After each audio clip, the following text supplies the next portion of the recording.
नमस्कार मित्रांनो, आपण आलो नांदुरी दुमाला तालुका संगमनेर मध्ये या मावशींकडे.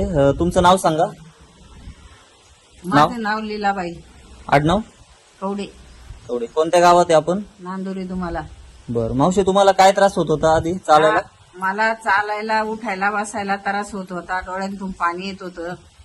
पण आता उठाय बसायला डोळ्यांतून पाणी यायचं बंद झाले. हं.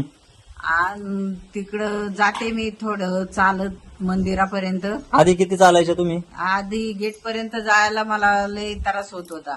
बर. तर मी बळत बळत माझे पोरं मला बडबड करायचे, तरी पण मी पोरांना म्हणायची का तुम्हाला काय वाटतं, माझ्या फार डोळ्यांतून पाणी येते, हा हा. तुम्हाला कसं वाटतं. हं. पण ते म्हणले चालल्याशिवाय पर्याय नाही. तरी मी पोरांचं काय ऐकत नव्हते. पण मग जसं औषध चालू केलं हं. तेव्हापासून चालते कशी बी. अरे वा. किती दिवस झाले ज्यूस फरक करून? 15 दिवस झाले. 15 15 दिवस. दिवसात मला बरं वाटतंय. बरं वाटतंय. हा नक्कीच आपल्याला 3 महिन्याचा कोर्स पूर्ण करायचा आहे, हा. म्हणजे आपल्याला अजून चांगला फरक पडणार आहे. बरोबर. हा हा. तुम्हाला काय वाटतं मावशी, इतरांनी हा ज्यूस घ्यायला पाहिजे? ज्यांना आता त्रास- हा मला तर फरक झालाय. मग ज्याला जास्त दुखत असलं तर त्यांनी आयुष्य घ्यावा असं. घेतलंच पाहिजे. बरोबर. हा. चालेल.